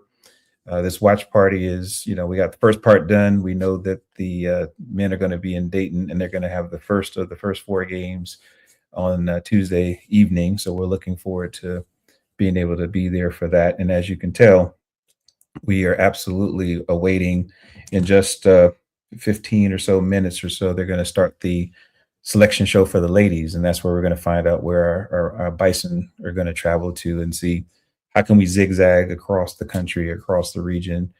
This is first world problems we're talking about here. So again, we're going to leave the live stream for you up here, and we're going to see if we can catch a quick break here before we come back, and then we'll chime in. Look forward to seeing the comments. Keep them flowing. I see Eric Peoples and teams are trying to get in and see what's going on. We're going to have some fun. Talk to you soon. Spice and Brothers basketball.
So I didn't even know.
Hey, what's up, Bison Nation? It's your boy B Smooth. We're trying to get ready for the lady selection show. I know I was getting a couple of notes from folks here.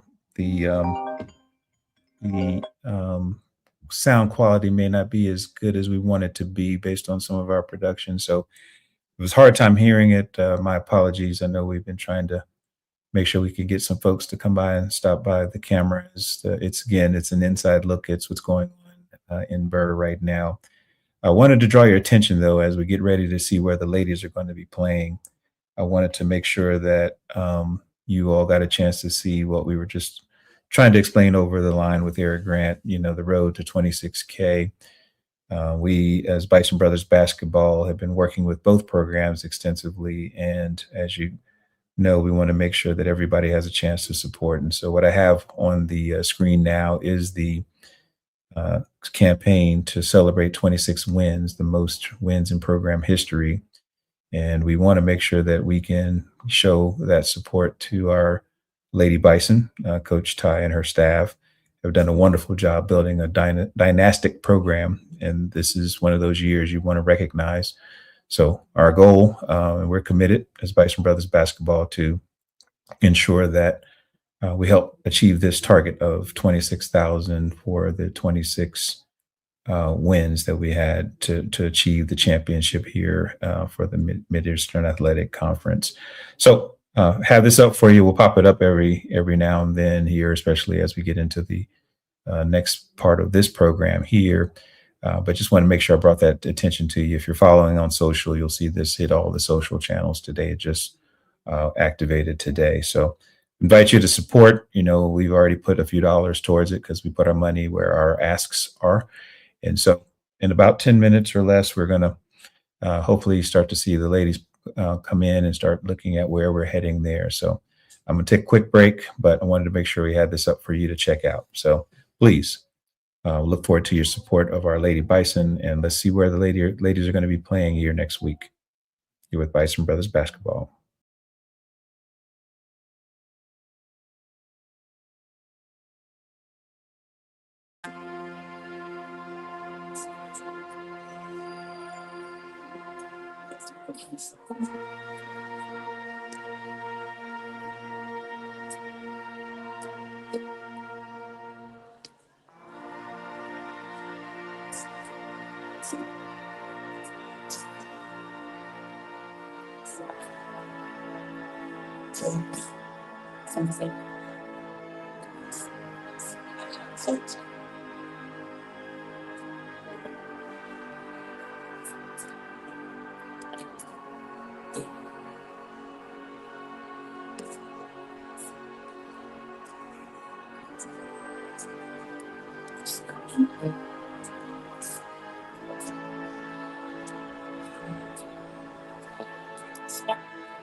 You're welcome to come to the floor. I understand if you don't want to, right? But no food or drink. Right? But if you want to be in the ESPN shop, we need you on the floor to catch the angle. Okay? Where? Where do you want them? On the side.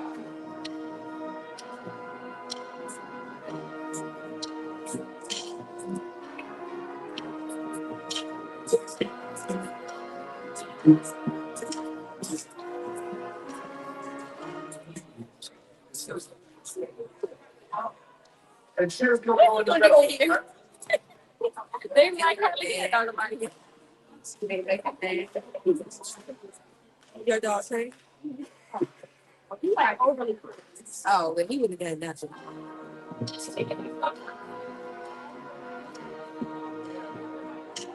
Yeah.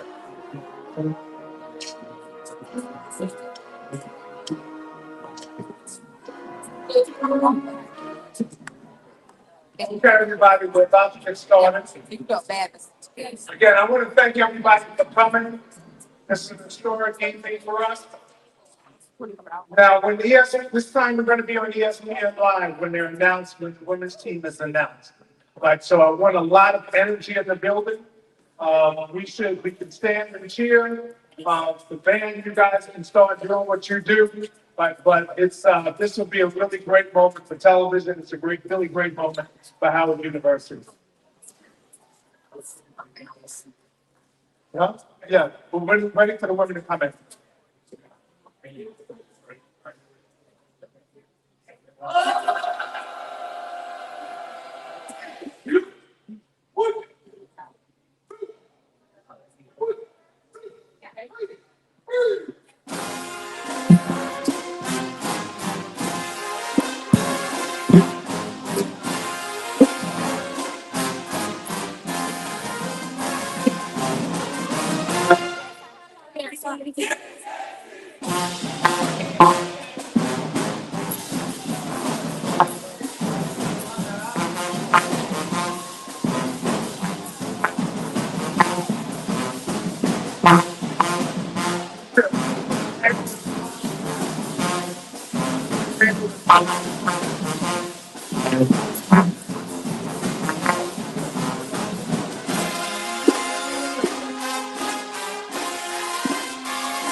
It's going to be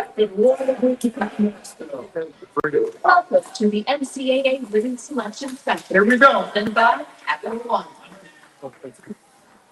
All season long, teams have been building resumes, stacking wins, avenging losses, and making their case. 31 teams already know their ticket is punched, and 37 others are holding their breath. Now they all await their journey through March. All of the hard work is put under the microscope, and tonight the bracket finally comes into focus. No matter the journey, the destination is Phoenix, Arizona, playing for that trophy. It is Selection Sunday. The path there starts right now. It's Fox Madness. This is where the magic happens. To get here, it's determination. This is what we want. This is what we're here for. Receipts. They don't want to be a monster in the game. They want to be a monster in the market.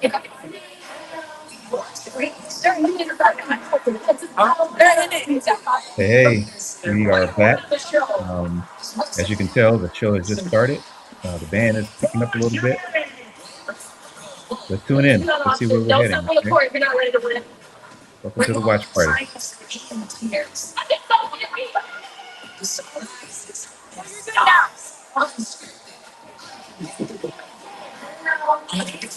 Hello, under pressure. You are built for this.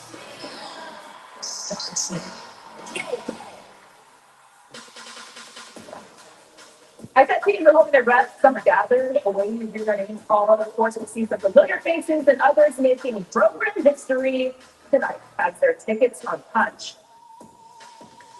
Ready? Here's what it looks like now. We'll find out who goes where in just a bit. We already revealed the 16 host cities. That was yesterday, but the top 16 seeds in alphabetical order. Of course, each matchup will come to focus here very shortly. And we're so excited. Hi, hello.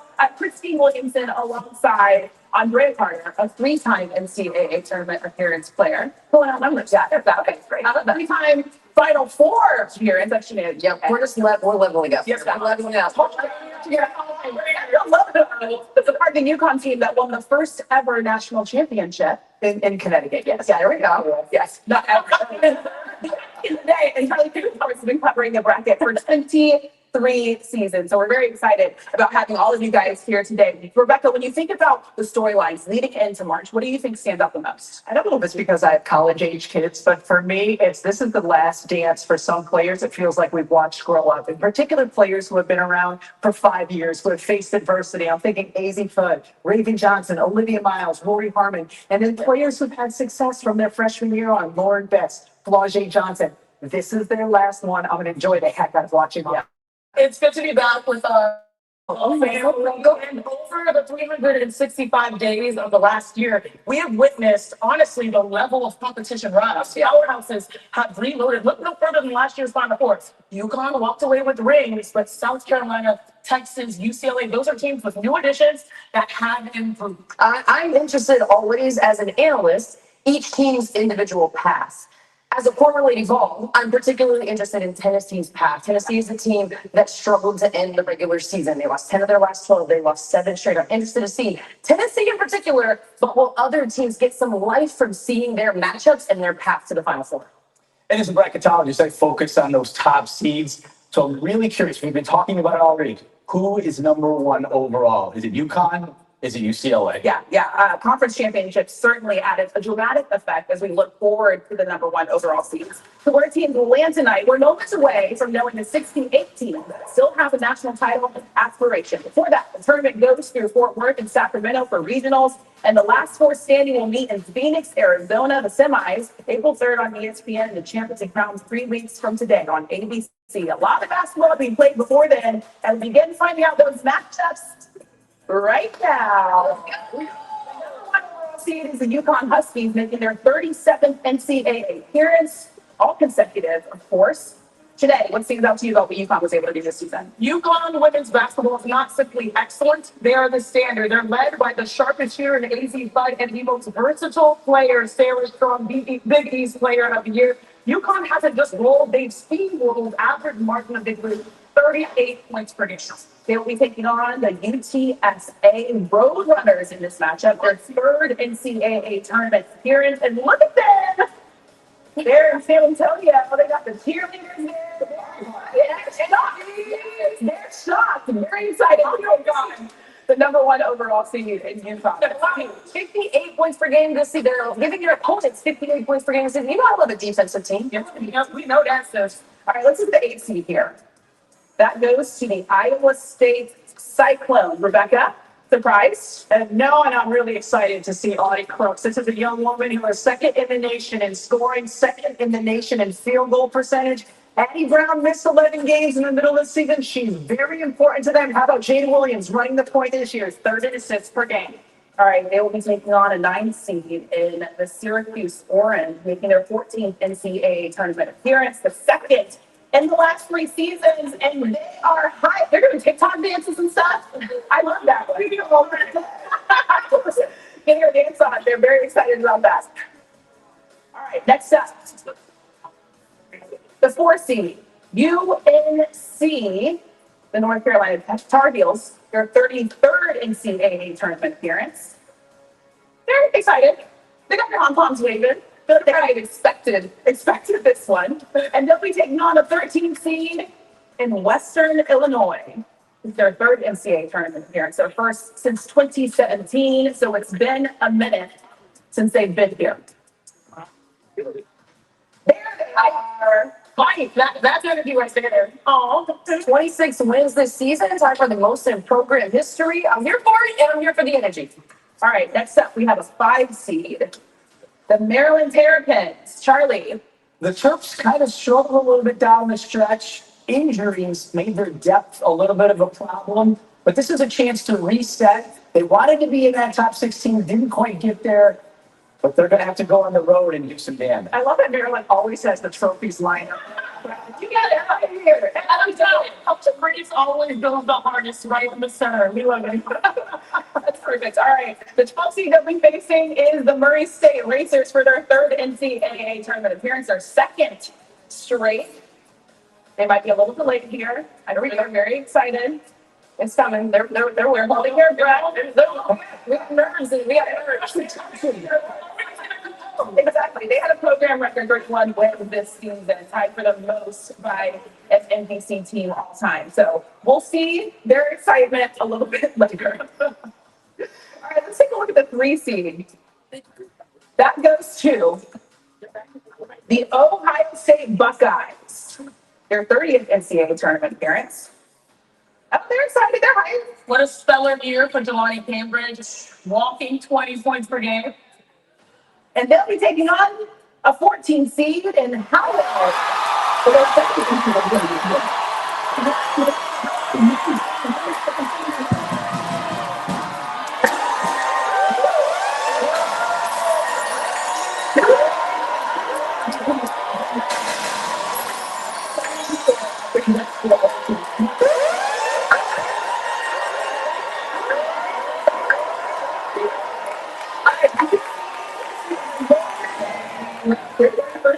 tournament appearance for 5 straight. That's what I got to you.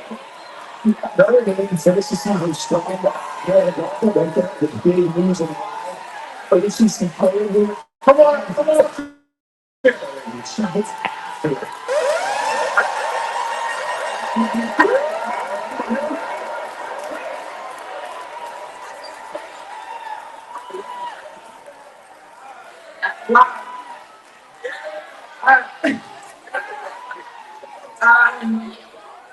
I'm at a loss of words right now, but listen, wow.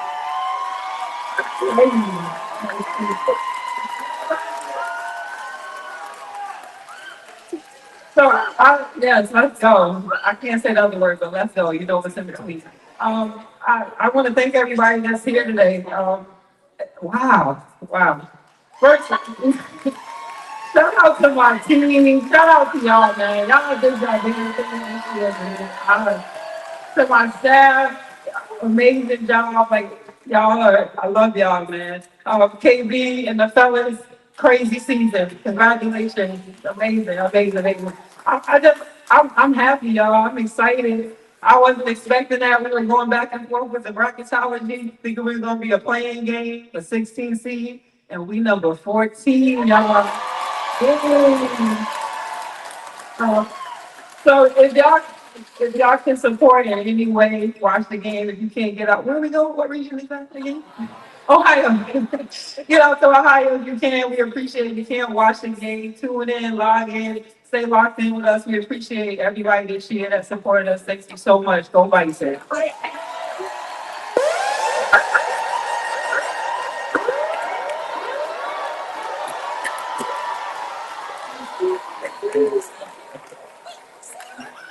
And by the way, in the words of Kim Mulkey, now I need you to shut down Jelani King.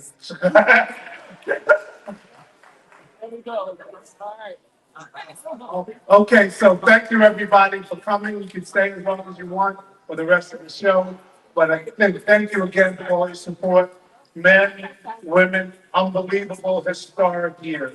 So go Bison, HU!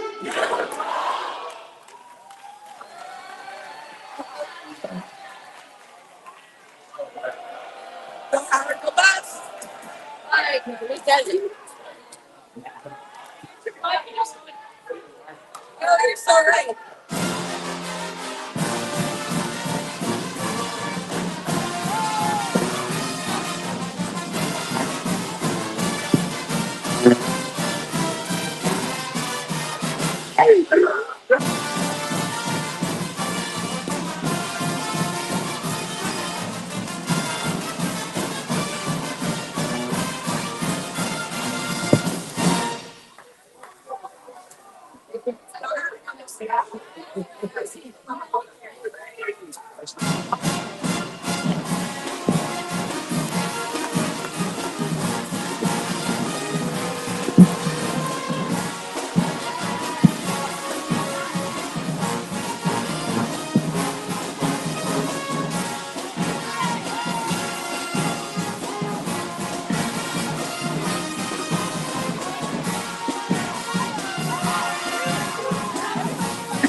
This is incredible. This is incredible. I know we hear the sound in the background there, hopefully. Yes, you heard it here. Our women will be going to face Ohio State on Saturday, the 3 seed, as a 14 seed. We are in rarefied air. Our women have been playing incredibly well all season. If you've been following them, I want to drop this out here. As you know, I think in our hearts we thought we may be looking at another 16 or even a 15 seed because our HBCU schools tend to get the short end of some of the seeding. But if you've been following our Lady Bison all season, they've been winning against Power 4 and Power 5 conferences since day one. They ran through our league and we got recognized accordingly. The feed is just ending. Just want to make sure you all know that it was super exciting. Hopefully you all got that energy as the ladies were announced. I saw it on the broadcast on ESPN as well. But it's exciting for us now for a couple of reasons. Again, first time in forever that we actually get a chance to go see our men and women play. And based on the scheduling, somebody knows we want to have travel plans that can stick. So as you know, we're going to be heading to Dayton for a Tuesday night matchup against University of Maryland, Baltimore County. We want to wrap up things there and then make a beeline to Buffalo so we can play Michigan as an opening round on that Thursday. And it looks like Saturday we will be making our way to Columbus, Ohio. So let me know where you're going to be. Those of you who already sent I've seen some things in my chat. Looks like the flights are getting more expensive because they know people are coming for basketball. So whatever way you can get there, make sure you can. If you're going to be heading to Columbus, because it sounds like Ohio is going to be the home of Bison basketball for at least a couple of games, let us know. Again, this is your boy B Smooth with the Bison Brothers Basketball Podcast. Thank you for hanging out and chilling and watching what was going on inside the Burr. We look forward to hanging out with everybody. We always say cheeks and seats. Looking at the chats real quick before we wrap up here, Eric Peoples, we would play Michigan in Buffalo. That's where the Buffalo matchup will be. So we want to play in Dayton, and then we'll have to make our way up north, into the northern part of New York. I'm taking a look here real fast to the chats. Again, yeah, big up to the ladies. This is big. Our team has been playing well, and we just needed to win the championship to seal the deal, and couldn't be more proud of Coach Ty Grace, Brian Davis and the staff, Coach Red. All of them have been basically living the championship culture they preach and they instill in all of our young ladies. Super excited. I know I'm going to go see if I can try to take a nap because I got to throw some stuff in a bag, see if I can get on a flight tomorrow night to Dayton so we can be there bright and early on Tuesday. So listen up. Tell your friends to tune in. We're going to be on CBS for the men's bracket. I believe it's going to be one of the families, so it could be TBS or whatever. We'll figure that all out, but it's one of the big channels there. And then ESPN will be carrying the ladies tournament that kicks off this weekend as well. It's exciting times for Howard basketball. I'm kind of glad we have a Bison Brothers basketball podcast to tell all the stories that need to be told. Thank you for tuning in tonight. Godspeed. Make sure everybody takes a break, and we'll see you. We'll see you in Dayton. Good night.